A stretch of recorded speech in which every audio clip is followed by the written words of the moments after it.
Bismillahirrahmanirrahim. Assalamualaikum warahmatullahi wabarakatuh. Saya Arsal Fadilah. Selamat datang kembali di Program Tara. Dan khusus untuk video ini, saya tujukan untuk memenuhi tugas pemrograman perangkat lunak berbasis objek tentang microservice dan dengan mengimplementasikan kasus dunia nyata yaitu Cafe and Bakery milik Rudy and Martha dengan menggunakan konsep desain pattern. Oke, mari kita langsung saja berbicara tentang kasusnya.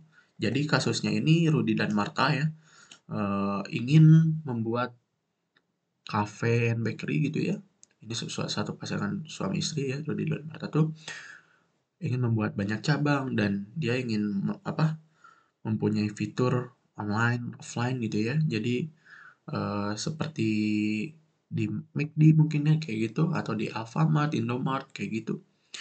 Dia bisa secara online memesan makanannya atau minumannya dan dia juga bisa datang di offline-nya kayak gitu. Hanya saja untuk implementasi saat ini, segala cerita itu saya tidak akan mengcovernya semua karena keterbatasan waktu dan resource yang ada, ya waktu sih gitu ya. Sehingga saya hanya mengimplementasikan untuk yang payment online. Oke. Di sini saya akan menceritakan dulu setiap service karena microservice itu berarti ada banyak servisnya ya, dibagi jadi mikro gitu ya, service yang kecil-kecil. Pertama-tama ada product service, dia untuk mengelola produknya. Tentu di bisnis rule yang saya buat sendiri gitu ya, karena tidak ada di ceritanya sendiri, saya menetapkan bahwa Rudy dan Martha ini sebagai pemilik, dia untuk membuka cabang itu produknya harus sama gitu ya. Jadi nanti di setiap runmark service mempunyai produk-produk yang sama gitu. Harus mempunyai produk yang sama. Begitu. Oke. Terus kemudian ada inventory service ya, dari runmark sebagai cabang-cabangnya ataupun pusatnya itu bisa juga. Ini inventory dia untuk menyimpan stok dari produk gitu ya. Stok dari produk berarti kita butuh produk sama runmarnya gitu ya. Produk ID, runmar ID-nya gitu ya. Stoknya berapa. Karena kalau stok bisa beda-beda di setiap cabang. Terus ada order untuk mengelola order tentunya dan payment untuk mengelola payment yang masuk gitu ya, dan account ini untuk akun user ya, bukan accounting, akun user. Di sini terdapat balance ya, terdapat saldo untuk dia dikurangin ketika ada payment masuk. Seperti itu untuk service, tanggung jawab per service yang diimplementasi. Kemudian ada orchestration di sini karena saya menggunakan Saga pattern ya untuk desain pattern tertentunya tadi, dengan menggunakan pendekatan orchestration di Saganya. Mungkin saya akan ke sini dulu ya untuk lebih mengenal tentang Saga pattern-nya. Nah, Saga pattern-nya sendiri ini dia tuh membentuk flow yang sequence gitu ya. Dan ketika ada yang terjadi kesalahan, maka dia harus kembali ke keadaan normal gitu ya, ke keadaan awal. Begitu. Hanya saja di implementasinya, kalau di sini ada cancel order, saya lebih memilih untuk merubah statusnya. Merubah status di sini ya, merubah status si orderannya. Kenapa? Karena ini dibutuhkan untuk debugging gitu ya. Untuk ada beberapa kasus atau manajemen data atau mengambil keputusan gitu ya. Oh ternyata service ini nggak jalan atau kayak gimana, bisa nanti di tracing. Ataupun kita sudah mempunyai datanya. Jadi berapa data yang istilahnya yang gagal, yang berhasil gitu ya. Begitu. Oke. Nah, Saga Pattern ini untuk mendukung ASID gitu ya. Automaticity, consistency, isolation, sama durability. Lebih ke fokus ke konsistensi sih ya. Jadi kenapa kita harus di rollback ya? Ini dikompensasi karena ini service tersendiri ya, kita ibaratin ada di repositori yang lain gitu ya, atau di tempat yang lain servisnya. Ini bagaimana kita harus mengkomunikasikannya. Kalau dari satu aplikasi kita bisa sih, kita tinggal masang transaksional dan sebagainya macam, itu bisa karena dia akan di-commit di terakhir. Hanya saja ini sudah mempunyai tempat yang lain gitu, sehingga kita tidak bisa mengatur yang ada di luar. Sehingga kita memerlukan satu flow lagi untuk baliknya gitu ya, untuk mengembalikan keadaan gitu ya. Seperti itu untuk harga desain pattern-nya. Nah, kita kembali lagi. Makanya di sini dengan pendekatan orchestration, karena ada dua pendekatan, event driven sama orkestra. Kalau event driven saya serahkan ke anggota kelompok saya yang lain gitu ya, ke Lutfi Majid. Kalau nanti saya ada link videonya nanti dicantumin di deskripsi. Dan nanti ada event sourcing juga, ada Sobri yang mengimplementasikannya, sehingga saya akan memilih yang orkestra gitu. Oke. Lanjut, setelah di sini bagaimana flow yang saya buat? Flow yang saya buat itu pertama-tama dia akan create order. Kemudian setelah order dibuat, apa yang akan dilakukan? Dia akan mengurangi inventory dulu. Jadi balik lagi ke sini, dia akan memanggil inventory gitu ya. Terus kalau inventory-nya berhasil dikurangi, dia akan masuk ke payment, langsung di-create gitu ya. Kayak ya ShopeePay gitu ya, kalau kita nge-check out ya, order kan kita ada ShopeePay itu. Di sini namanya RunMarPay, nanti ada kita contohin. Di situ langsung kekurangi akun servisnya gitu ya. Jadi setelah dibuatin paymentnya, dia dibuatin dikurangin si akun servisnya ini. Nah makanya kita perlu menjaga data ini ketika ada servis yang mati atau tidak berjalan semestinya atau ada error gitu ya di tengah jalan di servis-servis ini. Begitu gitu. Nanti ada akan di-compensate seperti yang ada di sini gitu ya. Oke. Sekarang ada discovery server sama API gateway. Ini API gateway dia kan ini service tersendiri gitu ya, ada port-portnya sendiri atau aplikasinya tersendiri. Jadi API gateway ini akan merangkum atau apa ya, mengeneralisasi portnya. Jadi 80 semua gitu lah ya, atau menjadi berapa gitu ya portnya ya, tergantung API gateway-nya mau berapa gitu ya. Terus ada discovery server juga. Discovery server itu membuat multiple instance gitu ya. Membuat multiple instance sehingga service-service ini bisa lebih cepat bekerjanya gitu ya. Si Rodian Marta ini mempunyai pelanggan dan pelanggannya nanti akan puas karena wah cepet nih karena servisnya banyak gitu ya yang dibikin gitu. Oke. Itu untuk penjelasan tentang arsitekturnya. Di sini saya tidak akan menjelaskan tentang datanya karena takutnya lebih kelamaan gitu ya. Oke, next. Kita masuk ke codingannya gitu ya. Nah, ini codingannya seperti arsitektur yang saya buat. Hanya saja di sini telah ada notification. Cuman saya nggak akan fokus ke notification service dulu karena ini nanti hubungannya dengan event driven gitu ya. Bisa juga sih pakai Saga, cuman sudah terlalu banyak gitu ya, yang terbatas dengan waktu implementasinya. Jadi ya sudahlah gitu ya.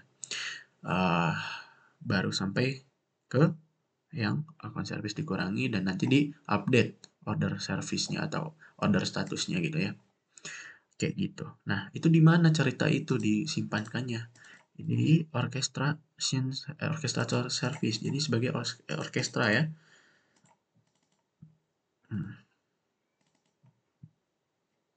Nah, di orchestrator service ini kita membuat ceritanya. Kita di try, terus di catch, try, catch, try, catch. Sebenarnya ini bisa pakai log data gitu ya.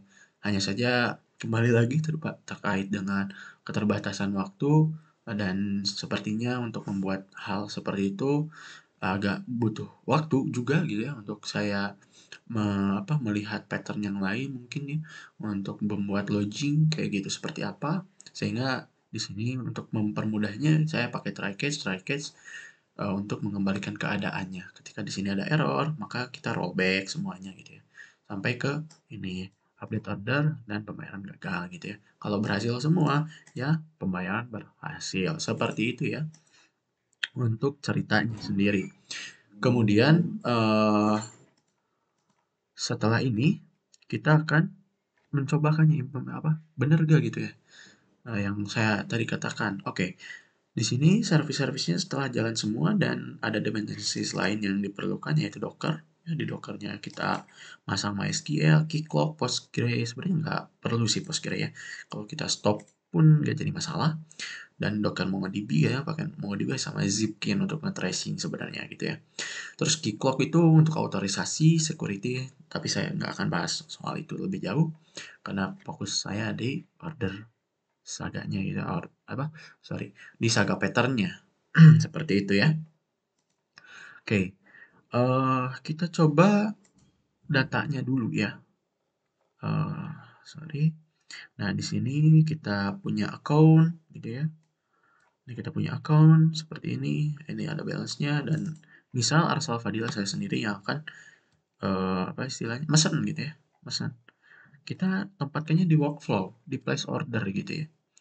Nah, kita masukin akun ID-nya siapa tadi, Ranmar ID-nya kita mesen di cabang yang mana, terus SKU code-nya ya, SKU code itu stock keeping unit code itu untuk menggambarkan inventory gitu ya. Jadi di inventory sendiri untuk membuat unit ya, satu buah unit row itu terdiri dari produk ID-nya apa, add gitu ya, di mana di Ranmar cabangnya yang mana gitu ya.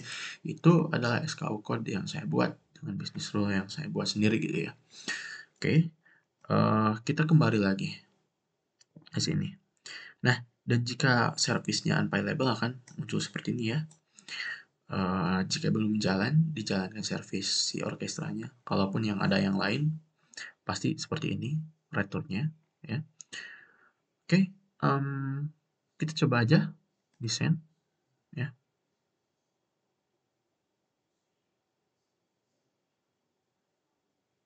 Coba tunggu.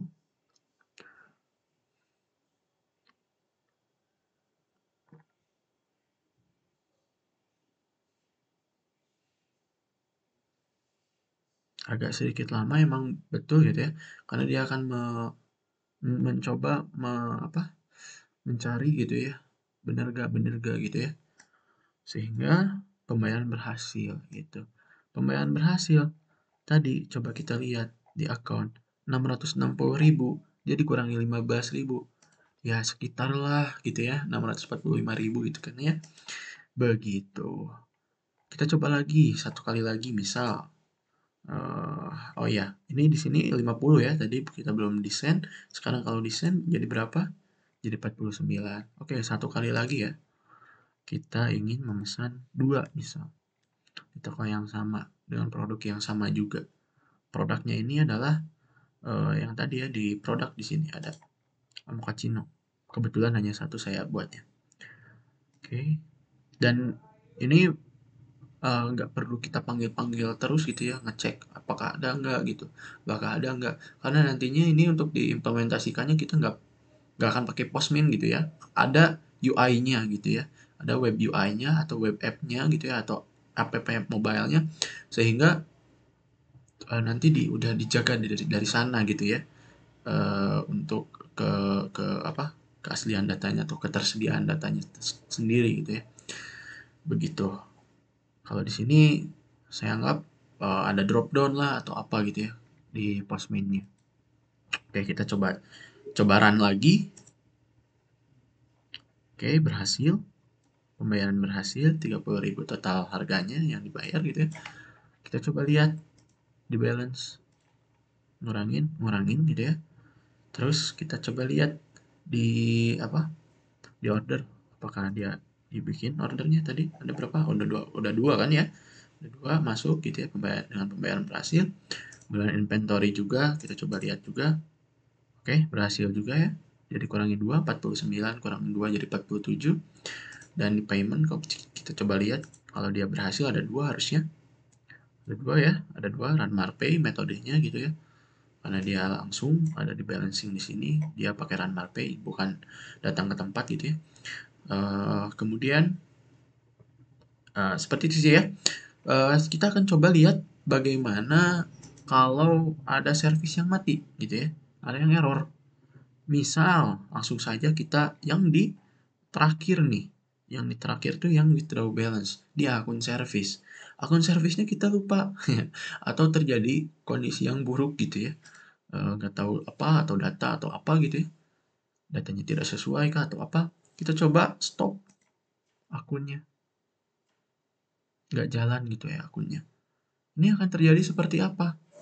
Akan terjadi dia update update stok udah gitu ya, buat pembayaran udah, maka harus di rollback, stoknya harus dikembaliin seperti yang tadi gitu. Terus paymentnya harus di cancel, yaitu ya udah delete gitu ya, karena di payment dia hanya di create gitu ya, kita nggak update si payment gitu, untuk menjaga statusnya itu ada di order gitu ya, data order. Oke, kita coba lihat lagi. eh di place order kita pesan 3 lah ya biar beda. Coba pesan. Nah, internal server error gitu ya, internal server error, ada error. hanya saja hanya saja ordernya tetap dibuat dengan pembayaran gagal gitu ya, karena tadi si akunnya dia nggak ada gitu ya, akun servisnya bermasalah gitu. Paymentnya apakah dia dibuat? Tidak gitu ya, berarti berhasil. Apakah inventory-nya berkurang? Nanti tetap gitu ya, sesuai dengan apa yang kita harapkan. Nah, itulah Saga gitu ya, untuk menjaga konsistensi data gitu ya. Ya, untuk menjaga konsistensi data itu tergantung dari bisnis rule nanti si aplikasinya seperti apa sebenarnya. Hanya saja untuk bisnis rule pada kasus ini gitu ya, saya menerapkan seperti ini gitu ya. Begitu untuk penjelasan mengenai apa kasus implementasi Rudy Marta Cafe and Bakery-nya. Untuk penjelasan setiap servisnya ini hanya kelola, read gitu ya, update kayak gitu. Oh ya, dan untuk berkomunikasinya, interproses communication-nya atau inter-service communication, saya pakai web client ya. Di sini tuh emang benar-benar kita nggak masukin si service. Anggaplah service-service ini kita nggak punya ada di sini gitu ya, ada di tempat lain. Sehingga bagaimana kita akan manggil gitu ya. Jadi kita pakai API gitu ya. Pakai URI, pakai alamat gitu ya. Alamatnya apa. Begitu ya. Begitu yang bisa saya sampaikan. Mohon maaf jika kelebihan waktunya karena tidak bisa menjelaskan secara singkat mungkin karena takutnya ada yang miss, eh, atau saya akan membuat versi yang lebih singkat ya, yang untuk 5 menit mungkin, nanti setelah sekarang buat rangkumannya. Ini untuk detailnya sehingga kalian bisa kalau mau lihat detailnya ini seperti sekarang gitu ya. Ya seperti itu aja. Saya Arsal Fadila pamit undur diri. Terima kasih telah menonton. Mohon maaf apabila ada kesalahan, kekurangan. Wassalamualaikum warahmatullahi wabarakatuh. Salam programming Nusantara.